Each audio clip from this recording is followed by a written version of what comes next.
नमस्कार दोस्तों, स्वागत है हमारे यूट्यूब चैनल पीके फाइनेंशियल में।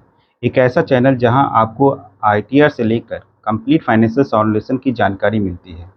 अगर आप अभी तक हमारे चैनल सब्सक्राइब नहीं किए हैं तो हमारे चैनल सब्सक्राइब करिए और अपने मित्रों के साथ शेयर जरूर करिए। आज हम बात करेंगे डिडक्शन की, जो कि इनकम टैक्स में मिलता है। जैसा कि आपको पता है 31 मार्च लास्ट डे है फाइनेंशियल ईयर 2022-23 का, और आपके पास गिनती के कुछ दिन शेष रह गए हैं इन्वेस्टमेंट करने के लिए। आइए अब हम बात करते हैं सेक्शन 80C की, जिसमें कि आपको कंबाइंड डिडक्शन का लिमिट आपका 1,50,000 है। 80C में आता क्या क्या है? 80C में आपका पहला अमाउंट होगा जो आपका लाइफ इंश्योरेंस प्रीमियम, जो कि आप सेल्फ का दिए हो, डिपेंडेंट का दिए हो या फिर चाइल्ड का दिए हो। दूसरा अमाउंट आपका आएगा ईपीएफ या पीपीएफ। तीसरा आपका ट्यूशन फ़ी, स्कूल में जो बच्चों का फ़ी आप दे रहे हैं एज ए ट्यूशन फ़ी, वो अमाउंट यहाँ काउंट होगा। चौथा नेशनल सेविंग सर्टिफिकेट, जो कि आप पोस्ट ऑफिस से आपको मिलता है, वो उसमें जो भी आप इन्वेस्टमेंट करेंगे आप यहाँ पे काउंट कर सकते हैं। पाँचवा आपका आता है हाउसिंग लोन। हाउसिंग लोन में आप देखिएगा दो अमाउंट होता है, एक तो आपका इंटरेस्ट पे कर रहे हैं, दूसरा आपका प्रिंसिपल रीपे कर रहे हैं। यहाँ पर आप सिर्फ प्रिंसिपल अमाउंट को आप काउंट करिएगा। छठा आपका है ULIP, ensure unit link insurance plan. Chhath सातवां है आपका ELSS, equity link saving scheme. एक ऐसा प्लान है जो कि आपके पैसों को इक्विटी रिलेटेड इंस्ट्रूमेंट में इन्वेस्ट करती है। इसको टैक्स सेविंग स्कीम भी कहा जाता है। आइए इसके बारे में थोड़ा सा चर्चा करते हैं।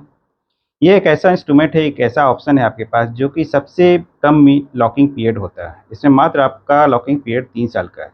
इसके अलावा दूसरा कोई भी ऑप्शन में आप जाइएगा 5 से 15 साल तक लॉक आपका पैसा रहेगा।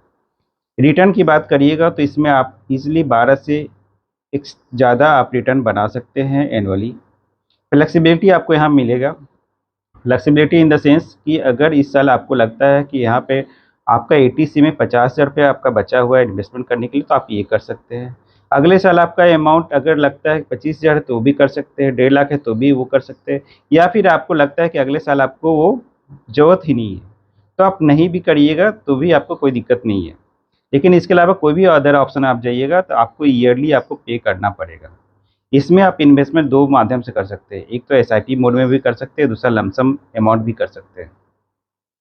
बेस्ट स्कीम आज के समय में देखें तो पहला है पराग पारिक टैक्स सेवर फंड, जो कि एक वैल्यू ओरिएंटेड स्कीम है। ये वैल्यू अंडर वैल्यूड कंपनी में इन्वेस्ट करती है, और मोस्टली देखिएगा तो ये लार्ज कैप में इन्वेस्ट करती है, और इसका एसेट अंडर मैनेजमेंट और एक्सपेंस रेशियो देखिएगा तो दोनों आपका कम है। दूसरा स्कीम जो कि हम आपको सजेस्ट करेंगे वो है कैनरा रोबको टैक्स सेवर फंड। ये मीडियम रिस्की फंड है। इसका भी आप देखेंगे कि एयूएम और एक्सपेंस रेशियो दोनों कम है। रिटर्न आप देखेंगे तो पाएंगे कि आप आराम से इसमें मोर देन 12% आप एनुअली जनरेट कर सकते हैं। अगर आप हमारे साथ जुड़ के ईएलएसएस यानी equity link tax saving scheme में इन्वेस्ट करना चाहते हैं तो मैंने डिस्क्रिप्शन में लिंक दे दे रखा है, आप वहाँ से जाके आप जुड़ सकते हैं। एटीसी के अलावा हम बात करते हैं, दूसरा आपका डिडक्शन है 80D का। 80D आपका मेडिकल में प्रीमियम जो आप पे करते हैं, मेडिकल इंश्योरेंस के लिए प्रीमियम जो पे करते हैं उस पे आपको डिडक्शन मिलता है। इसको आप इंडिविजुअल एचयूएफ दोनों ले सकते हैं। इसमें काउंट क्या होगा, आप अपना सेल्फ प्रीमियम पे किए हो या फिर स्पाउस का पे किए हो या डिपेंडेंट चिल्ड्रन का पे किए हो, आपको मैक्सिमम 25,000 का आपको डिडक्शन मिलेगा।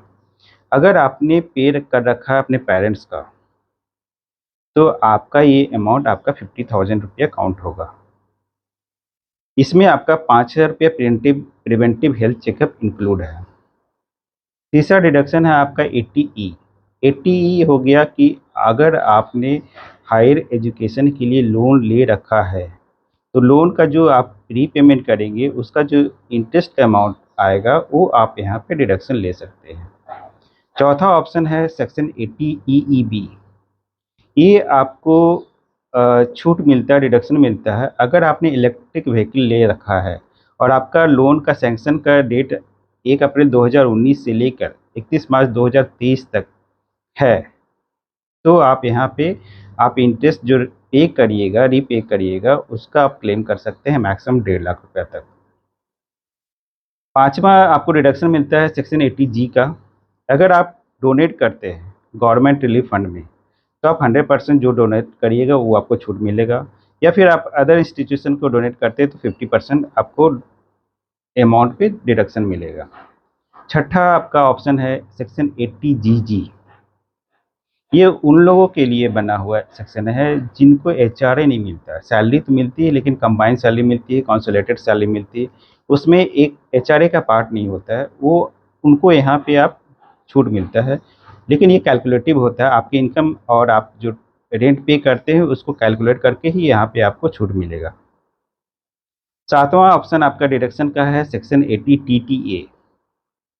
अदर देन सीनियर सिटीजन के अलावा जो भी लोग हैं, अगर उनको सेविंग बैंक में इंटरेस्ट आती है और इंटरेस्ट का अमाउंट 10,000 तक है तो आप यहाँ पे क्लेम कर सकते हैं, डिडक्शन आपको मिल जाएगा। लेकिन इन केस अगर आपका इंटरेस्ट का अमाउंट 10,000 से एबव है तो एबव का जो भी अमाउंट है सारा आपका इनकम में क्लब हो जाएगा और वो टैक्स लगेगा as per your income tax slab. अगला सेक्शन है सेक्शन 80 TTB। ये स्पेशली बनाया गया है सीनियर सिटीजन के लिए। सीनियर सिटीजन जो भी डिपॉजिट करते हैं बैंक में करते हैं या फिर आप प्राइवेट संस्था में करते हैं तो उनको जो इंटरेस्ट मिलती है उस पे उनको यहाँ पे आपको छूट मिलेगा। ये इसका अमाउंट आपका मैक्सिमम 50,000 रुपीज़ है। सपोज करिए आपका टोटल पूरा ईयर का आपका इंटरेस्ट आया 40,000 तो 40,000 मिलेगा। लेकिन इन केस अगर आपका इंटरेस्ट का अमाउंट 70,000 है तो मैक्सिमम आपका 50,000 ही मिलेगा। नौवां आपका डिडक्शन है सेक्शन 87A। इसको टैक्स रिबेट सेक्शन कहा जाता है। अगर इन केस आपका इनकम 5 लाख या 5 लाख के अंदर है तो जो आपका टैक्स का अमाउंट है उसमें दो बातें होंगी, या फिर आपका 100% टैक्स का अमाउंट या फिर मैक्सिमम आपका 12,500। ये दोनों में जो लेस होगा, जो कम होगा, वो आपको यहाँ पे आपका रिबेट मिलेगा। अगला सेक्शन है सेक्शन 89। ये 89 सेक्शन बनाया गया उन लोगों के लिए जिनको एरियर आया है, पहले से जॉब कर रहे हैं लेकिन पहले किसी कारणवश वो पैसा आज के डेट में इस साल आया है तो आपको छूट मिलेगा। ये भी आपका कैलकुलेटिव है और इसके लिए एक अलग फॉर्म पहले भरना पड़ेगा रिटर्न फाइल करने से पहले। जब ये सब एक जानकारी थी, ये हमने कुछ इम्पॉर्टेंट डिडक्शन के ही बात किया है। इसके अलावा भी बहुत सारे सेक्शन बना हुआ है अलग अलग डिडक्शन के लिए, तो किन्हीं को ज़रूरत होगा तो उसके लिए हम अलग से उसके लिए बात करेंगे। तो आज का हमारा वीडियो कैसा लगा ज़रूर कमेंट बॉक्स में कमेंट करिए और सजेस्ट करिए। हम कोशिश करेंगे कि आपके सजेशन के अनुसार हम काम करें और अपने वीडियो को इम्प्रूव करें। वीडियो को अंत तक देखने के लिए बहुत बहुत धन्यवाद। आपका दिन शुभ हो। धन्यवाद।